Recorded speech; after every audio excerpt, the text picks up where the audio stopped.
Ini dia, ini ada kinerja saham logam mulia dalam sepekan. Jawabannya adalah sangat berpengaruh dan direspons negatif oleh pasar. Karena kita sekarang kan biaya ekspornya nol kalau nggak salah. Itu selain untuk meningkatkan pendapatan pemerintah juga untuk melihat sih berapa sih ekspor emas kita sebetulnya. Jadi kita lihat nanti ada potensi income apa yang kita bisa dapat dari pertambangan itu yang mungkin sebelumnya belum tahu.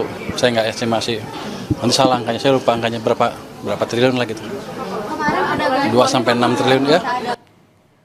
Lalu seperti apa saudara usulan tarif bea ekspor emas ini berlaku untuk jenis emas seperti apa saja? Ini datanya berikut ini saudara, ini usulan tarif bea ekspor emas. Di antaranya saudara ada jenis DOR atau yang berlaku dengan pajak keluar sebesar 12,5%.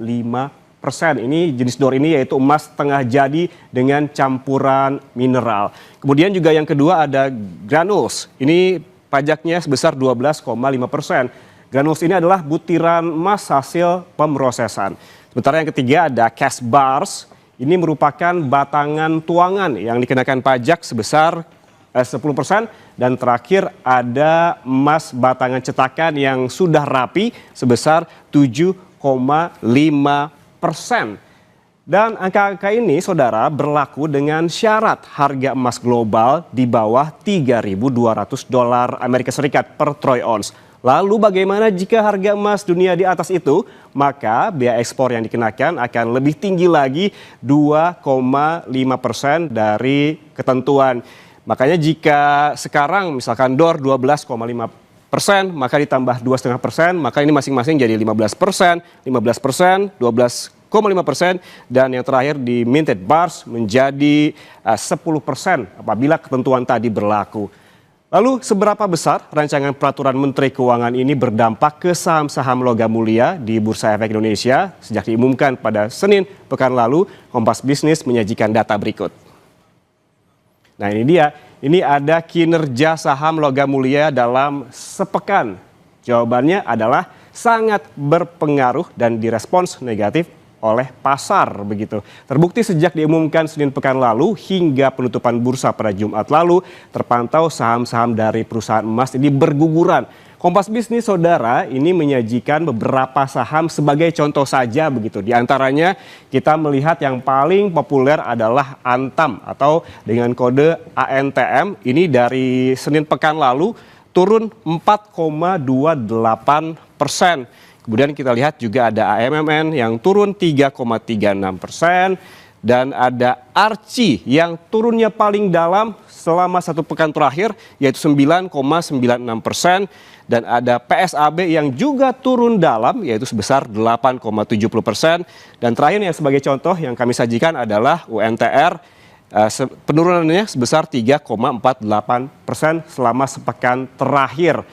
Dan saudara penurunan yang besar tampak pada Arci dan juga PSAB seperti saya sebutkan tadi yang masing-masing turun sebesar 9,96% dan 8,7%.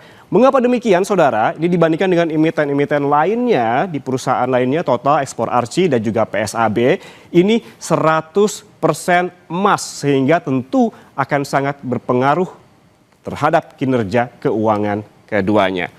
Dan saudara, sebenarnya seberapa besar dan mengapa pasar begitu responsif dengan rencana bea ekspor emas ini?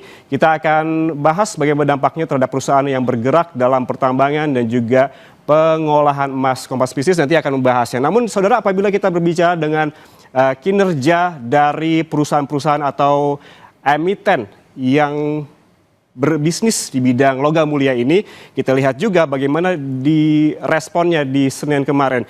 Apabila ini merupakan angka-angka selama satu pekan terakhir saudara, pada saat pengumuman itu dilakukan pada hari Senin pekan lalu, justru penurunan juga terjadi tapi tidak sedalam ini. Namun hari demi hari begitu ya selama satu pekan, bahkan di penutupan bursa kemarin penurunan ini terjadi semakin dalam, bahkan terhadap emas Antam yang populer yang ekspornya tidak sampai 100% begitu.